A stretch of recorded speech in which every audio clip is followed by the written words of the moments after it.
episode 2 of the Pro Wrestling Power Podcast. We've got a lot to cover this week, so we got to get right into it. AEW Dynamite from 29 January 2020. First match, Butcher and the Blade versus the Young Bucks. The Young Bucks are going to take the win via the Meltzer Driver. This was a great match tonight, guys. It was, I don't know what to tell you. A lot of people don't like the Young Bucks. Personally, I think they're great. A little generic, but hey, what are you going to do? I gave that rating 8 out of 10 for that match. Moving on to match number 2. Nyla Rose versus Big Swole. Big Swole is new to the company. She just started in there. This is probably her second or third match. Nyla Rose obviously took the win due to her size. She won via powerbomb. But I'm gonna tell you guys something. I'm gonna tell you guys something really important. Like, when I rate these matches, I don't rate them based on women, men, whoever. I rate them based on if I'm entertained. If I'm not entertained, you're not gonna get a good rating. I'm just gonna tell you straight away, not a good rating. Are you not entertained? Are you not entertained? Is this not why you are here? I give them like a 4 out of 10, honestly, a 4 out of 10. Match number 3, which was the match of the night. Kip Sabian versus Cody Rhodes. What can I say, man?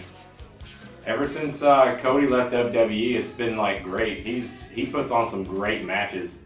Even if someone isn't that good in the ring, Cody seems to make them look really, really good.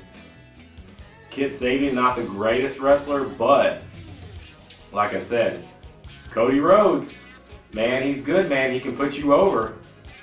Obviously, Cody won the match. Kip Sabian's not really at the level yet to take wins from Cody, but Cody made him look good in the ring, and that's what's important. What the great thing about this match was Cody's finisher is the Crossroads, if y'all haven't seen him yet.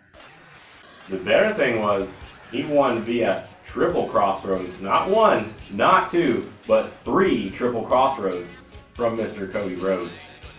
I gave that match a 9 out of 10. Match of the night. Match of the night for me personally. At the end of it, Kip Sabian tried to use Penelope Ford in kind of like a heel tactic where she was distracting Cody, but it didn't work out for him too well. He still lost the match to Cody. What are you gonna do? Sometimes being a heel don't work out so well when you're as good as Cody Rhodes. Match number 4, SU versus the Hybrid 2. Now personally, SU I think is getting over with the crowd. They were the first tag team champions for AEW. The Hybrid 2 though, not that great of a tag team, I have to tell you. Outfits look cool. They can do moves, but they're botchy, if you know what I'm saying. They botch a lot of their moves, and they're not. Even somebody as good as SCU with Scorpio Sky and Frankie Kazarian, they're very good in the ring, and they can make you look good, but you can only make someone look so good. I mean, there's certain people who can make anybody look good. SCU is not really at that level where they can make anybody look good. Hybrid 2, I don't know. I don't like them. SCU took the win via the SCU later. I gave that match a 5 out of 10. Final match of the night, Darby Allin and Private Party versus Chris Jericho and Santana and Ortiz. It was a pretty good match. Jericho won again with the Judas Effect, like he has been in every match so far since he started doing this. I don't really get the storyline on this whole thing, but they're trying to build they're trying to do something with a double type storyline going on.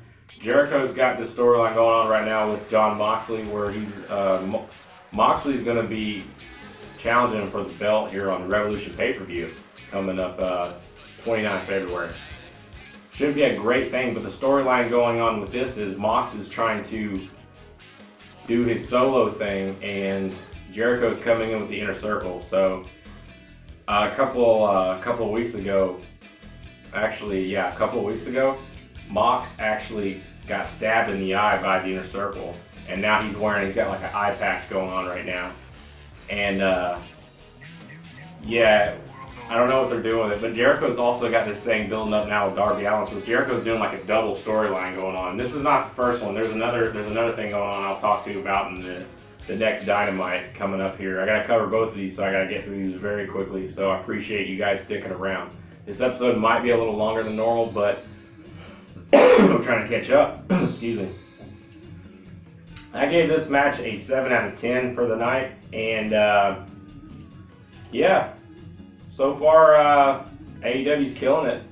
You know, some matches are good, some matches are bad, but hey, WWE, NWA, WCW, everyone had good matches. Not every night was 10, 10, 10, 10, 10. There's going to be some bad matches. Not everybody's on the same level as everyone else.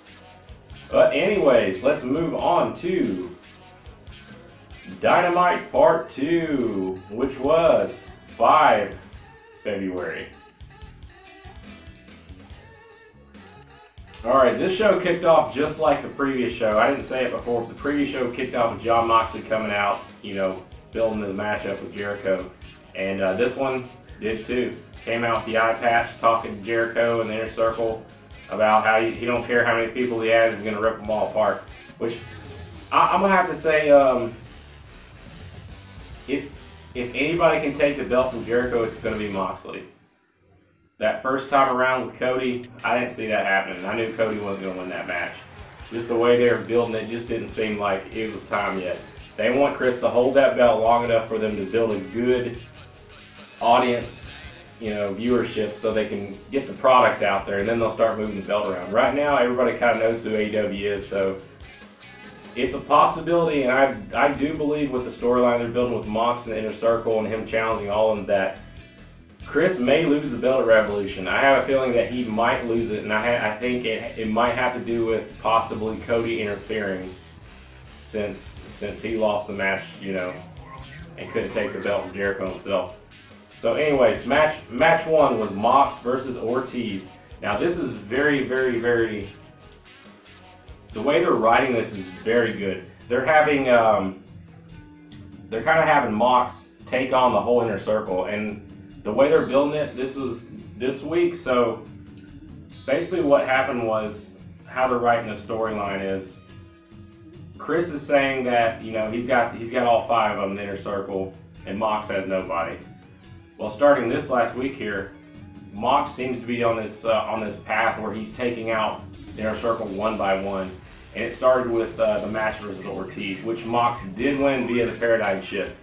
Now, not the best match. I gave it a 6 out of 10 personally, but still, it's part of the storyline. I mean, you're not going to get a 10 out of 10 every single match leading up to Revolution for him, but it looks like Mox is going to be taking on one Inner Circle every single week until Revolution on the 29th of February. Now, at the end of this match, Santana, Ortiz's partner, came into the ring, and Mox hit him in the eye with it, and now Santana's got an eye patch. So taking them out one by one, it seems like Santana was the first to go. So Santana's the first disabled member of the Inner Circle. So I have a feeling that in the following weeks it's going to be the same thing. It's going to be boom, 1, 2, 3, 4, 5, and well, 5 is Chris Jericho until they get to the match. I think week by week, if you look at, you know, how many days we've got left and how many Dynamites we got left, it seems like a good idea that they're going to write this where Mox takes them out one by one, where it's just him and Chris and there's nobody that can interfere with the match. Moving on to match number 2 for the night, SCU versus the Best Friends. If y'all haven't watched the Best Friends, they're pretty good. They're not the greatest. Like I said, SCU, they're like a mid to upper card type tag team. This was a tag team match with SCU taking the win via the Ashitonic. I gave this match a 7 out of 10. Pretty good match. SCU seems to put on pretty good matches. They're pretty good with the crowd. Quickly moving on to match number 3. Britt Baker versus Yuka. Pardon me, I didn't say it right. Yuka Sakazaki. I have trouble with some of these Japanese names. This was Yuka's first match officially with the company after she signed. So this was kind of like her intro, even though she's been in AEW's ring before, as a kind of like a contractor type deal. but now she's officially with the company, so her rankings now will matter. Yuka took the win via the crucifix. Unfortunately, Baker has kind of been turning heel lately, so she used to kind of be a babyface, but now she's basically turned heel. And she took Yuka at the end of the match and actually put her mouth on the rope and hit her from behind. And it, you know, as they wrote the storyline, I don't know where they're going with this, but she actually knocks Yuka's tooth out, and you see it fall onto the mat. I gave this one honestly a 4 out of 10, and it's because that Britt basically kind of botched a few moves, and so did Yuka. But I don't put that on either. I don't really put that on Yuka herself, because Britt, I don't know. Britt seems to me she's all right, but she's a bit sloppy in the ring. So I'm kind of gonna put that on Britt Baker on this week, that the rating wasn't higher. Anyways, moving on to match number 4, which is the match of the night that I think there was. Now this was a huge match. Huge match. We have Butcher and the Blade with a bunny and the Lucha Bros versus Young Bucks, Kenny Omega, and Hangman Adam Page. Now, the storyline they're doing now for this is, so Kenny Omega and Hangman Page are the tag team champions right now, after the title change on the cruise. So what they're kind of doing right now, they're kind of doing like a Scott Hall type angle where Hangman Page is, you know, kind of like hanging out in the back, drinking beers all night, getting a little drunk, being sloppy in the ring. He's doing that whole Scott Hall thing. So if you're feeling like this is a little WCW, it definitely is. Definitely is. There's no doubt about it. Definitely a little bit of Scott Hall action going on there. Now, saying that, the reason, I don't know why they're doing this, but Hangman is, when he's drinking and stuff like this in the ring, it's making him sloppy in the ring. He still can put on some really good moves, but how they're writing the storyline with Hangman is it's kind of creating like a divergence between him and the Elite, which Hangman is a part of with the Young Bucks and Omega. So, at the end of this match, the Young Bucks desperately wanted to tag in because Hangman was just getting beat up left and right. And Hangman wouldn't do the tag, so that created a split, you know, because he lost the match because of that. Now, the Lucha Bros actually won via pin driver, and it's because he didn't tag out, because he was actually hurt. And yeah, cost him the match, so that created even more of a split between them. But I still gave that match an 8 out of 10 because it was a great match, super entertaining. So many people in the ring, yet they were able to keep control and see who was actually the legal man. The ref was doing a great job, we know, with the 10 count, you know, getting people out of the ring when they're supposed to be. And yeah, it's causing that loss is going to cause the Elite to start breaking up here eventually. Final match of the night, Kip Sabian versus Joey Janela. Kip Sabian takes the win via no finisher, heel tactic, distracted, roll up into a pin. No finisher. It was an okay match. 5 out of 10. But that's pretty much all for AEW Dynamite up to this point. Hello again. We've like I promised, we have a special guest this week on the program. And I gotta check real quick and see if he's available. So give me 1 second, and I'll get him on the line.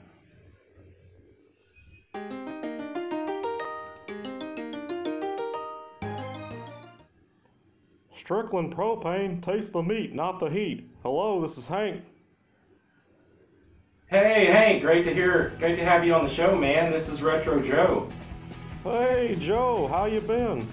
Great, Hank. I know you're a closet wrestling fan. I wanted to hear your thoughts on NWA Power on YouTube. I have to tell you, I'm loving the old school vibe they're bringing. Yeah, me too. I wanted to hear your thoughts on the matches this last 2 weeks. Well, let me tell you what, Joe. If they get any better, I'm going to have to pack up the wife and catch a show or two myself. Yeah, man, I know how you feel.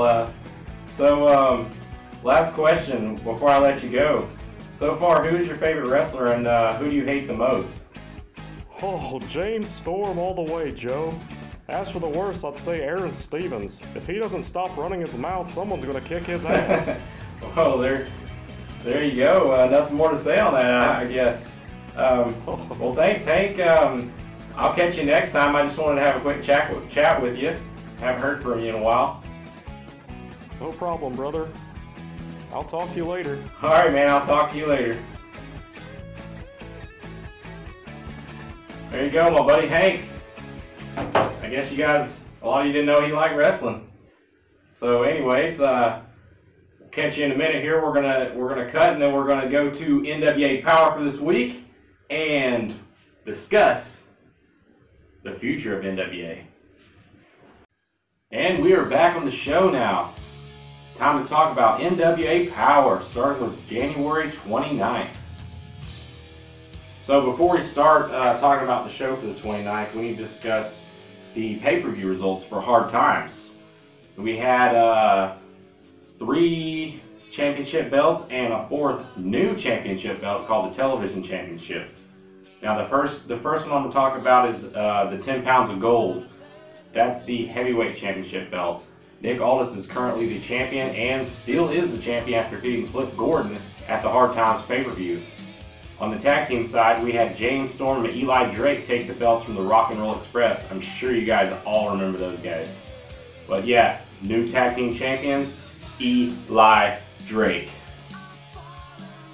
Third change of the belt was Thunder Rosa defeating Allison Kay for the Women's World Championship belt.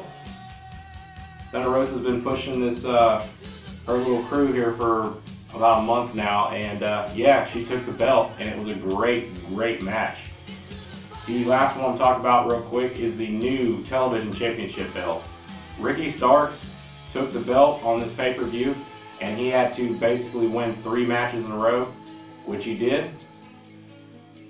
New Television Championship, new belt, and it's pretty too. Alright, moving on to NWA Power for last week. Match 1 was Roy Isaacs versus Andre Gunn. Personally, I've never heard of Andre Gunn. This is the first time I've seen him on the show. It was a decent outing. I mean, I don't know what to say on this one. It was, to me, I personally thought Andre Gunn could have done better, but he's a real new guy. I don't know his background really. Royce Isaacs has been around for a while. He won this match via Hush Money finisher, and I gave the rating a 6 out of 10.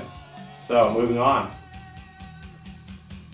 Match number 2, which was only the second one of the night. They only had 2 matches last week. The one they had this week, the NWA Power this week, they had actually a lot more than that. But this week there was only 2 with a lot of promos going on. Match 2 was the Television Championship title match with Ricky Starks versus Zicky Dice. Could have called this one a mile away. Zicky Dice is kind of like a, I don't know, he's the outlandish Zicky Dice. He's kind of like a jokester, so I didn't see this seriously, him taking the title on this. Ricky Starks takes the match with a win via the stroke finisher. Now moving quickly on to NWA Power for 5 February. Match number 1, we had Caleb Conley versus Matt Cross, with Matt Cross taking the win via the Shooting Star Press. Very good match. Very good match. I haven't heard of Caleb Conley, honestly. Matt Cross, I've heard him a little bit. But yeah, decent match. 7 out of 10, in my opinion. Y'all can watch and judge for yourself, but for me, 7 out of 10, decent match. Most of these matches on NWA Power are pretty good. It's very old school style wrestling. You're not going to see a lot of stuff that you see on WWE and AEW. It's not like that. It's an old school style take on wrestling, and it's good, really good. Match number 2, we had the National Championship match with Trevor Burdock versus Aaron Stevens with the question mark. If y'all know the question mark, then y'all don't know karate. Anyways, Aaron Stevens, he took the win via a time expiration. So yeah, that's how those matches work on the National Championship match. Personally, I think that belt's pretty ugly. It's not. It's kind of lopsided because it's a red belt with the United States as the gold, so the United States kind of sticks out a little bit there. I don't know. I don't like the belt, honestly. Aaron Stevens kind of annoys the crap out of me. I gave this one a 6 out of 10 because it was, even though it was a good match, it was just very, I don't know, the storyline on it and some of the moves just weren't that good. Match number 3, which is a very interesting match because here's the thing. The question mark won't say who he is. A lot of speculation of people who know who he is, and they think he's Josephus. So match 3, which was right after this other match. Match 3 was Josephus and Mims versus Eli Drake. Eli Drake and James the Cowboy Storm. So we can already know who's going to win this one. Eli Drake and James Storm definitely took the win in this one via the backcracker. And it wasn't a title match, but they are the tag team champions right now after their win against Rock and Roll Express. Rating on this one, 8 out of 10. Great match, great match. Final match of the night was a rematch for the Women's Championship with Thunder Rosa versus Allison Kay. Thunder Rosa will take the win on this one via the flapjack finisher. Great match, pretty solid. I personally gave it a 7 out of 10. Now on these women's divisions, NWA right now is kind of killing it for women's division. So if y'all are looking to see something with women's wrestling, definitely look to NWA Power because they're actually better than WWE and AEW in my opinion. But that's all I got for you this week. Before I let you go, I want to talk to you real quick about something that's been going on. I don't know if y'all know, but there's a group of people I follow on YouTube called the Game Chasers.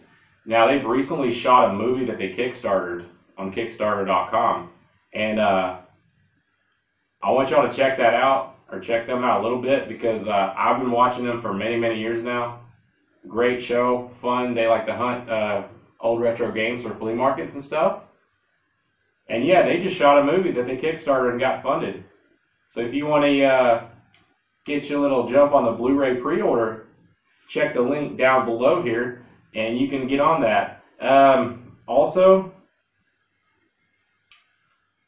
I want to tell you about something really quick coming up. 8-Bit Eric, he may be coming on the show pretty soon. We're trying to get some dates settled down, but he's going to interview with us. He's an indie wrestler out of Texas, and that should be a really good show. I look forward to doing that very much. And now I'm going to turn you over to Wildcat Parsons across the country. So keep staying tuned in there, and don't go nowhere. You know why? Because Eli Drake said so.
Hey guys, this is Wildcat Shane Parsons coming at you with the WWE side of the Pro Wrestling Power Podcast. we have the Royal Rumble to talk about. Yes, one of the biggest pay-per-views of the year. It kicks off the road to WrestleMania. It started out with a couple of smaller matches. Sheamus against Shorty G. I guess that's what we're calling Gable now. It was okay. There was Andrade against Humberto. Andrade. Another solid match. Get to the main show. It starts out with King Corbin versus Roman Reigns. It's Falls Count Anywhere. They're in a baseball stadium, which is kind of cool. So it's solid. They're throwing each other into stuff. At one point, Baron gets put in a porta-john, and the porta-john gets knocked over, and he comes out, and he's not covered in anything. Cleanest porta potty I've ever seen. Anyway, Roman Reigns wins with a spear and a pin on a dugout. Kind of a cool moment. Of course, there were shenanigans with Rude and Ziggler and the Usos getting involved. A really good blow-off to the feud. I wish. We'll get into that later when we talk about SmackDown. Then we had the female Royal Rumble. There were a couple stars made in this one. Bianca Belair had 8 eliminations. She looked powerful, had charisma, speed, athleticism, agility, all of this. NXT is a big shining star there. Shayna Baszler looked really strong. She was a pick by a lot of people to win it, but didn't. We'll get to there. There was a great spot. They're teasing this love interest angle with Otis and Mandy Rose. Mandy Rose gets tossed over and lands on Otis, who just happens to be laying on the floor, and he makes the save. Later in the match, she gets thrown out again. He catches her and makes the save, but unfortunately it's not enough to keep her in it. Some really good spots there. I really liked it. The whole thing was won by Charlotte, which I'm not the biggest fan of Charlotte. She's kind of sloppy in the ring, and she only sells for certain people, which is a problem to me. But WWE even said that the reason Charlotte won was because everybody expected Shayna Baszler to win, and they wanted there to be a swerve. They wanted to be unpredictable. Sometimes predictable's good, though. I knew Charlotte was going to win. I don't know what the E was thinking with this, because Ivan said, Charlotte's going to win. She's going to face Becky. It's the safe way to go. There were some highlights, though. Beth Phoenix was in there for a long time. Head got cut open. But she was a trooper. I think she had like 8 eliminations, if I remember correctly. Just a great performance. She looked like she she could go full time. Like, no doubt, had that good of a performance. And I think WWE doesn't know what they have with Kairi Sane. She comes in with an umbrella and does this little like Mary Poppins float into the ring during because it's Kairi Sane, ridiculously athletic,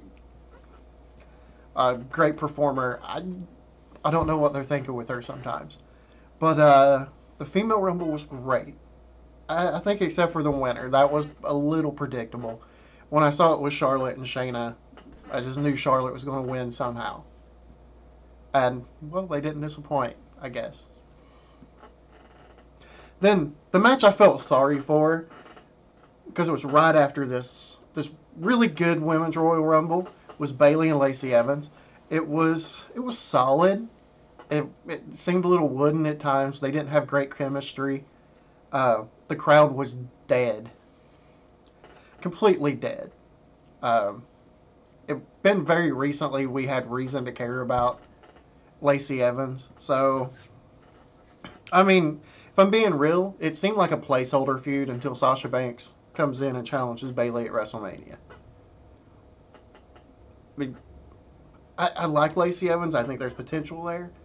But it's just a weird spot. And I think they knew it. Then we have Daniel Bryan versus The Fiend. If it wasn't for the Men's Royal Rumble later, this was probably the match of the night.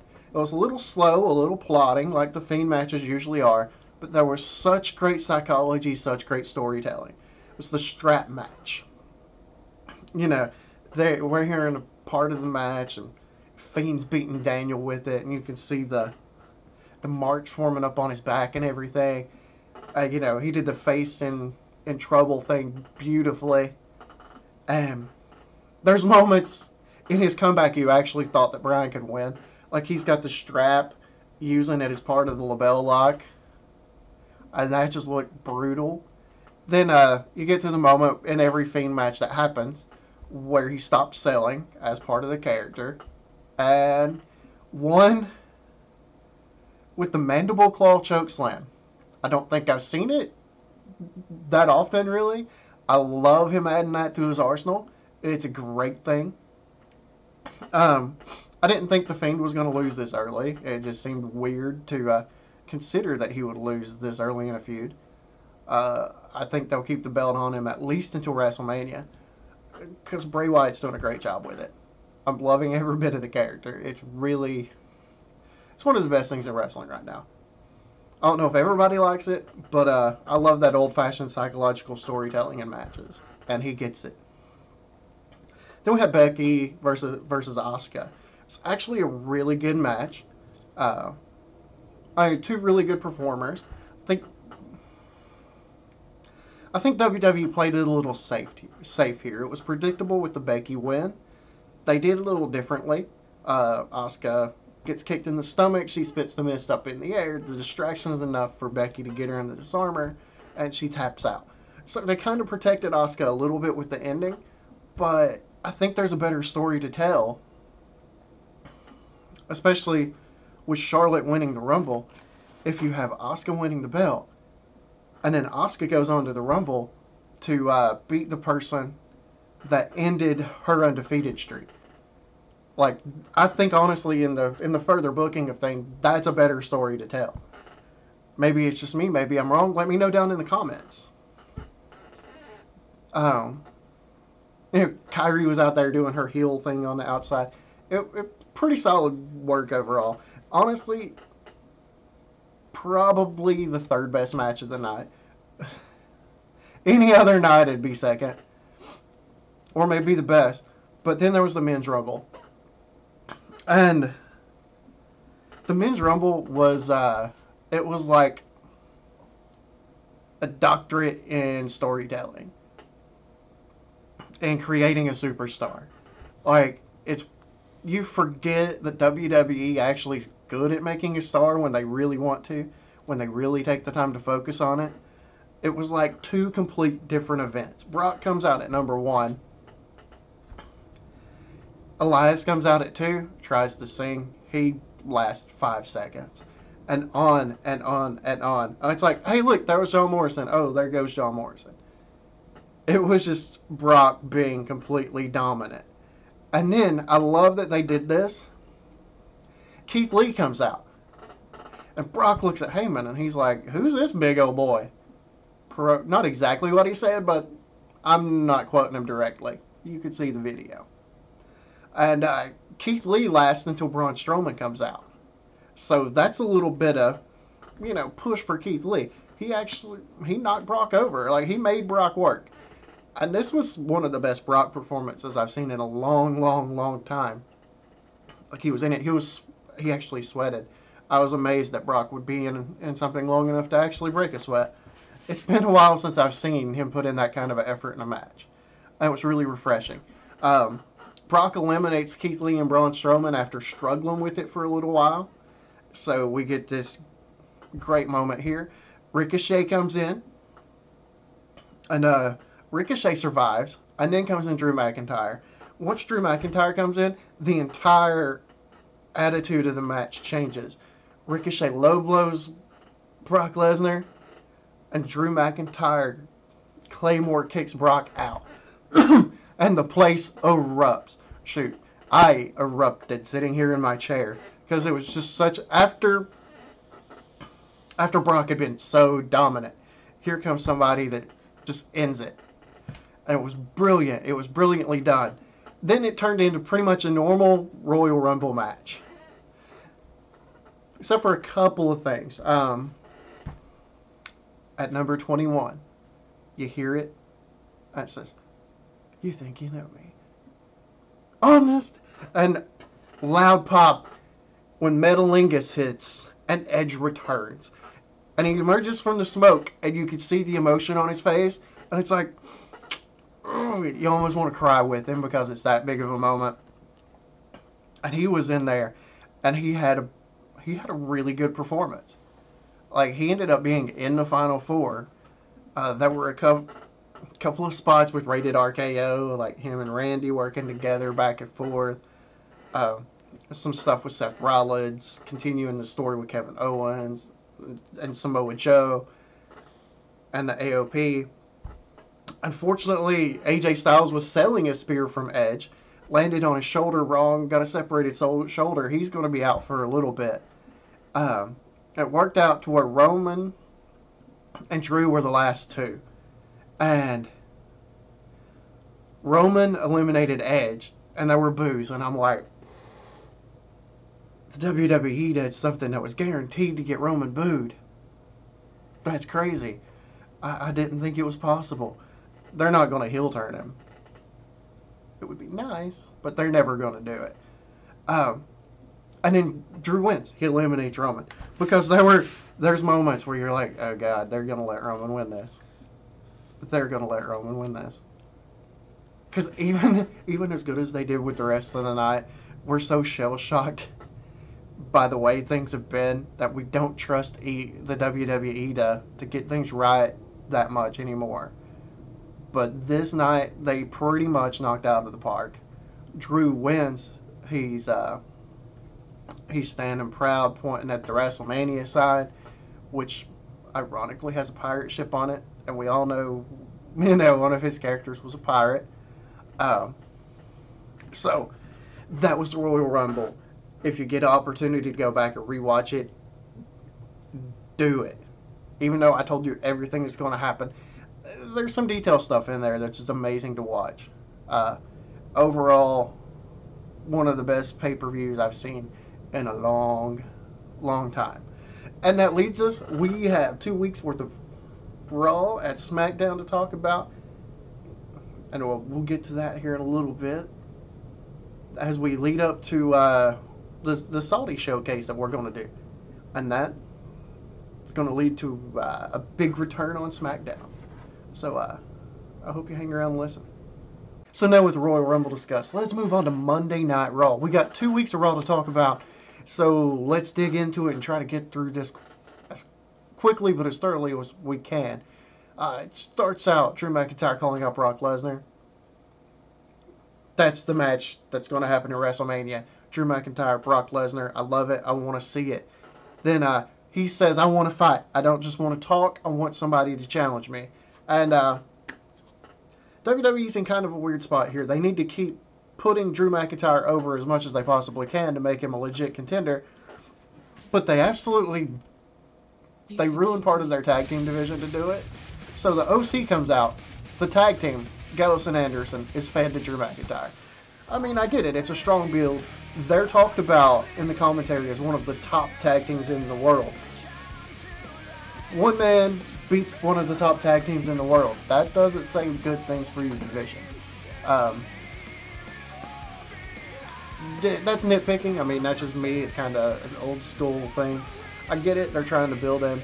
Just a weird decision from, as far as I'm concerned. I wouldn't have done it. I'd come up with another way. But Drew's celebrating. Brock Lesnar interrupts and, F5 beats him up. Hey, MVP's back on Raw. He was in the Rumble very briefly, too. Like a 9-minute loss to Rey Mysterio. Yay, MVP. Aleister Black basically kills another guy. And he puts the locker room on notice that after like 9 months of waiting for people to come fight him, he's got the brilliant idea. Maybe I should look for people to fight myself. I know, crazy, right?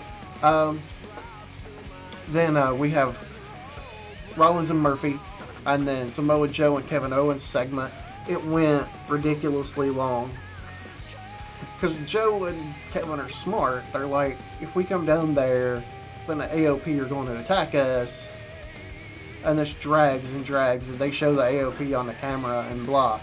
And it eventually, the Viking Raiders attack the AOP, so, Kevin and Joe were playing playing games with them. Joe takes a bump injury outside the ring, and Owens has to fight him by himself, and almost gets the win. But Buddy Murphy, he actually stuns Rollins, but Buddy Murphy with the roll up, and for extra measure, the pull on the tights. Kevin Owens being booked strong. There's a Becky Lynch promo when she's talking, I finally beat Asuka, blind, could stop doubting myself. And she stole Chris Jericho's GOAT jacket. She seriously had greatest of all time on the back of the jacket. Come on. Then we have Humberto Andrade too. Selena Vega intervenes, Andrade retains. Humberto with a hammerlock DDT on the concrete. It looked brutal.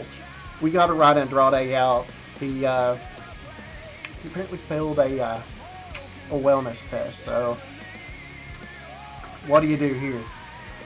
Andrade still has the belt. Humberto looks strong. I actually care about Humberto now. Congratulations, good job. Then there's a Charlotte segment where she's talking about winning the Rumble and still not sure what she's going to do, and we're still not sure whether she's heel or face, whether we should cheer, whether we should boo her. Then Asuka and Kairi Sane interrupt, and definitely being heels. Asuka tells Charlotte that Charlotte only won the Rumble because she wasn't in the Rumble. And Charlotte's like, was that a challenge? No, it's Asuka just telling her she was better than you. A really awkward moment for Charlotte. Not her best. They get in a match. Asuka's in the figure eight. Probably either about to grab the ropes or tap. Who knows? And Kairi hits the elbow drop off the corner. Interrupts the match. Starts beating Charlotte up. After hitting her finisher, Charlotte runs her up. After Kairi's son saying, hits her finisher, Charlotte beats her up and runs her out of the ring. Way to no sell. This kills me. Liv Morgan. After this, Liv Morgan and Lana have a match, and it ends pretty quickly. Okay. Then we close the show with Edge. He comes out. He gives this fantastic promo. And it's heartfelt, and it's amazing, and it's a moment like we haven't had on Raw in a long, long time. I almost teared up. If I had a heart, I would have. Then Orton comes out, and he talks about how Edge helped him through a lot of moments when he was self-destructive, and how he owes Edge a lot. And they talk about a rated RKO reunion and maybe working together. And apparently the Legend Killer just has had it snaps in his head. He RKO's Edge. Hits him in the back with a chair. You just see the crowd. It was like a kick in the gut for anybody watching. Hits him with the concerto. Randy Orton heel turn. I hate it when Randy Orton gets boring because he's so capable of stuff like this. Then next week, the show opens with an Orton promo about what he did and why he did it, and it was heartfelt. He was tearing up. It's going to be a good match. Like, this one is emotionally invested. Like, some of the stuff they're doing right now is absolutely brilliant. It's Randy Orton at his best, because he's so capable of being this kind of high level performer. We have Lana and Liv again. Another 2-minute match. There's a Rusev Day chant, so there's hope for that. Rusev Day, Rusev Day.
It's for a title shot at the Super Showdown in Saudi Arabia.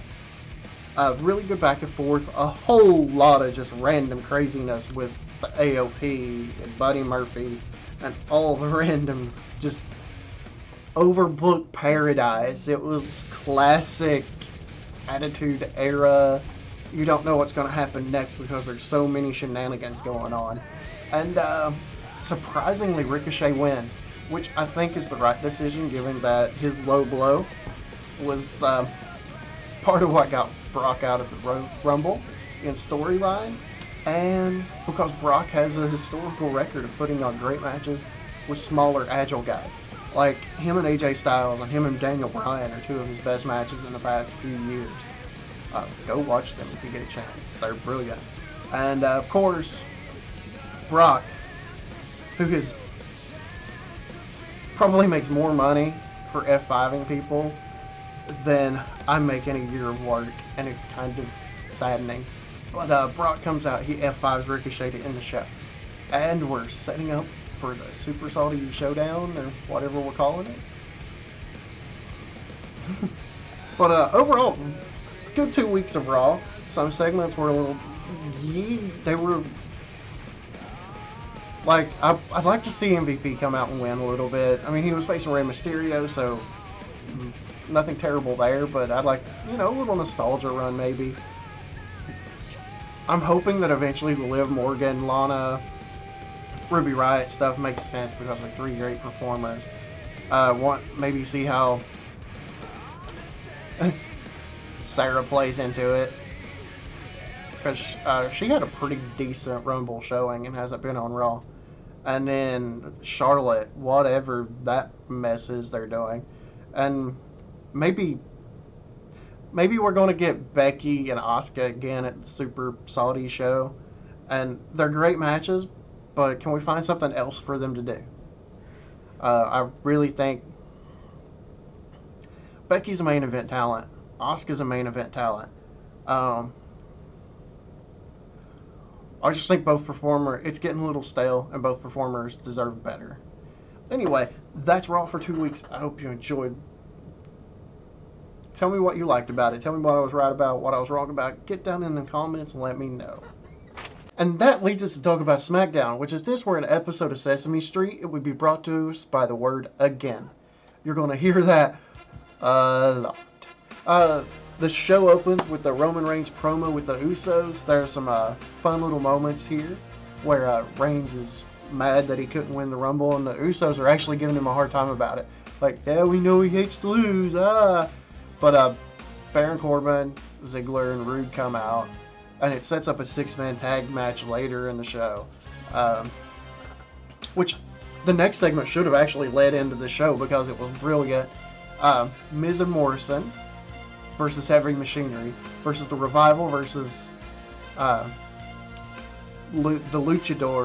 Lucha House Party. God, I've got it written down. I couldn't even remember it.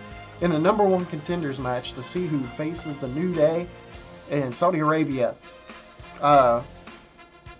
You should watch it. Morrison and Grand Metalik, the segments they were in the match together were brilliant. Of course, Otis, the new face of SmackDown. He's probably the best thing on it right now. Oh my goodness. We'll get to that definitely later. Gets a hot tag, but of course Miz and Morrison win after pinning the probably leaving Revival. Apparently it's been rumored that WWE offered them a new contract and they decided to decline. So we might be seeing them on some other programming down the road, which would be amazing. But that's not for me to talk about because I cover the E. And then,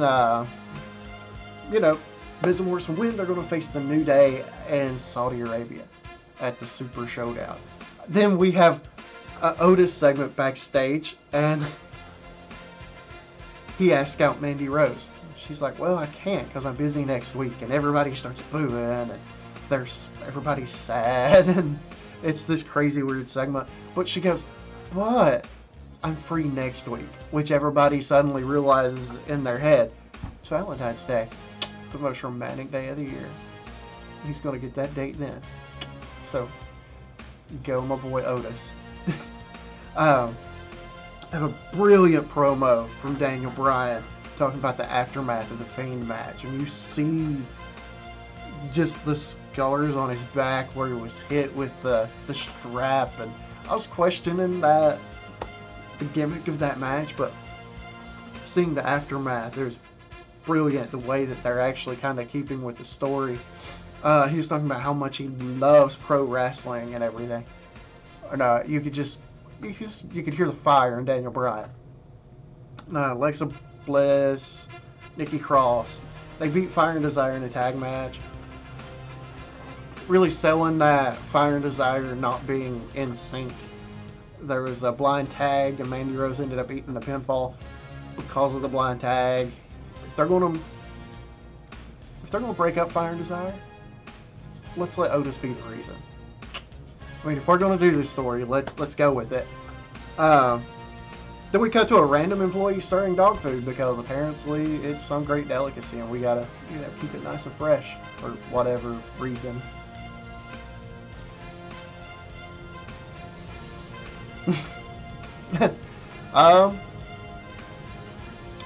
Braun Strowman's the new Intercontinental Champ, which it's his first actual title, his first actual singles title reign.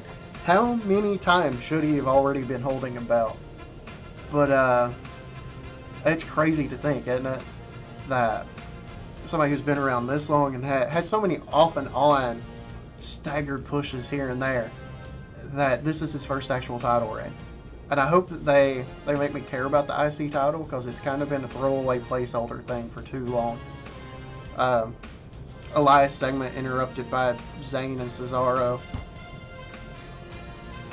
Then Sheamus beat Shorty G. Again, they just did this at the Rumble. So, yeah, that was a thing again. Yay, Sheamus is back. Then Bayley promo. Naomi interrupts it. So it looks like we're getting this great setup. Bayley, Naomi. They go back and forth a little bit. It sets up hopefully something for later down the road. 6-man tag to close the show with Reigns and the Usos versus Corbin, Ziggler, and Rude, because this feud again. We go to the end of the match.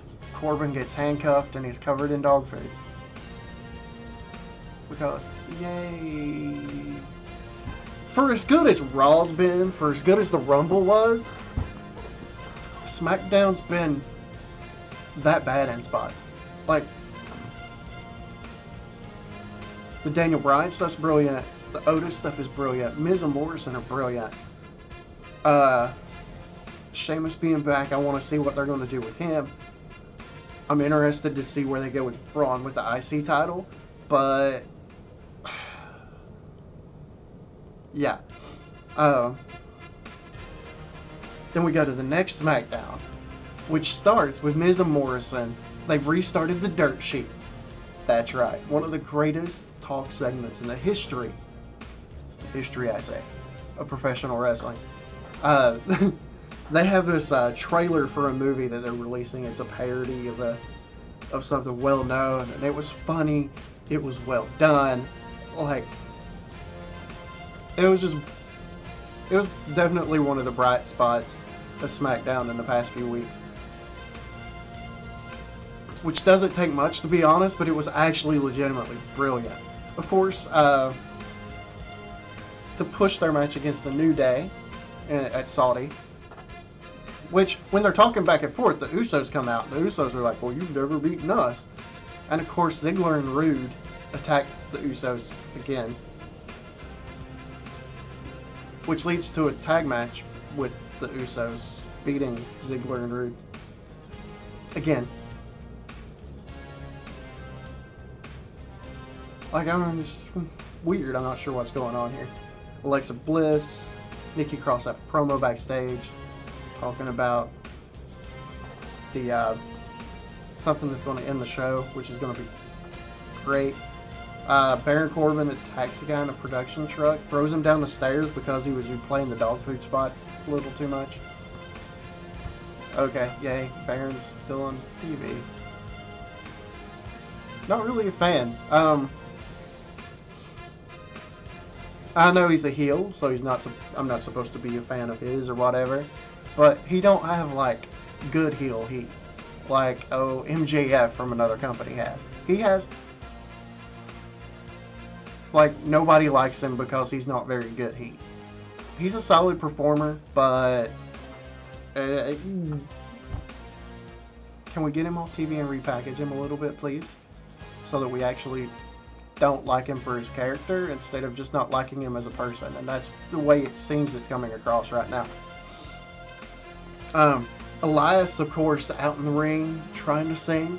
He's done this for years, and I don't think he's ever finished a song. Poor Elias. Just trying to sing the song to the world. This time, Sami Zayn and Cesaro interrupt. Cesaro loses. Cesaro's one of those people with a world of talent. He's gotten over so many times. He can have a great match with anybody, but he's just never had the consistent push, which is sad because he's one of my favorite out there. Like, I love watching Cesaro regardless who he's wrestling against, because you know it's going to be a good match. Then we get Baron Corbin walking out, and he's angry, and he's calling out Roman Reigns, who he hasn't beaten in like 3 months of feuding, I think. But yeah, he's totally cool calling out Roman Reigns, you know. And Roman's like, okay, I'll come fight you, because I guess, you know, you have the Saudi show, you have to have matches. Guess Roman's got to fight somebody. Then probably the highlight of the night. Actually, it is the highlight of the night. There's no problem. Sorry about that. There's no probably to it. Goldberg shows up in a video call segment, and he says that the Fiend is next in Saudi Arabia. And of course, Bray, brilliant little segment that he does here, does a fake newsreader spot, and Goldberg's like, I won't fall for any of your mind tricks, blah, you're next, I'm just going to beat you down, blah, blah, and all this. I'm really intrigued by this, because Bray Wyatt is a really, really underrated worker. Like, I think that the way he works, his pacing, the methodicalness of everything that he does, it's kind of old school, the pacing, it's kind of old school William Regal style. Just, you know, step by step, they build psychologically. I think that he can do what he's good at, Goldberg can do what he's good at, they can have a good match, and they can keep Goldberg looking strong, but they're not going to give Goldberg the belt. I think the Fiend holds on to it until at least WrestleMania, and then they use that, I would hope that they use that as a chance to put over somebody. When the Fiend loses, it needs to be somebody in the verge of getting a real push. Not... They need to not waste that opportunity. If you understand what I'm saying. Then Daniel Bryan and Slater were talking in the back. And Slater's like, I'm worried about you, Bryan. You've changed. And of course, they get in a match. Angry post-Fiend Daniel Bryan trounces Slater. I feel... like he did it the whole time with an angry look on his face. He had a snarl. It was great. The continuation of the story, the psychology there. But glad to see that Heath's still working. I mean, gotta support that wife and kids. I think I still have that t-shirt somewhere. Then I asked about it earlier. I asked for it earlier in the segment. Braun Strowman made me care about the IC title. Like, he came out and he talked about how big a deal it was and how much it matters to him and just how he's so proud that he has it.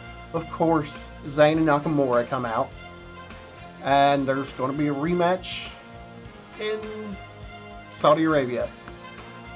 So we get this match again, even though we had it last week. But a little bit of a twist here. The Revival attack Braun Strowman, and he just Kinshasa from Nakamura, setting up that match in the Super Showdown in Saudi Arabia. Then Otis is preparing for a date on Valentine's Day with Mandy Rose, and they're trying to teach him how to eat steak with the fork and a knife, and he's wearing a bow tie, and it's just, I don't know why I like this segment. I don't know why I care about it, but I do. Otis is just weirdly charismatic. I'm not even really, it's just one of those weird things. I like it, and I don't know why I like it. So, I'm not sure there are words for it. Yeah, that's probably the best description I have for it. I like it, but I don't know why I like it. We have Sheamus out. He destroys Apollo Crews. And then Shorty G. And I get, we're building Drew McIntyre. We're building Aleister Black in very similar ways over on Raw. But Sheamus is, dare I say it, almost a Hall of Famer at this point because of the belts that he's won and just all the big matches he's been in. He's not really somebody that needs this kind of push. Shorty G, who I never would have changed his name, is a pretty good young performer that they could put over. I'm just not understanding right now unless there's some big payoff. But that was a rematch. Shorty G, Sheamus again. Like, it's weird. Like I said earlier, Raw feels new and refreshing and great. And SmackDown just seems like it's on kind of rinse and repeat. You know, let's get through the motions until we get to Saudi Arabia and then maybe try to do something. I don't know. We have the #1 contenders match for Bayley's title between Carmella, Naomi, Alexa Bliss, and Dana Brooke. It was solid, a little bit of a weird finish from where you thought they were going with it.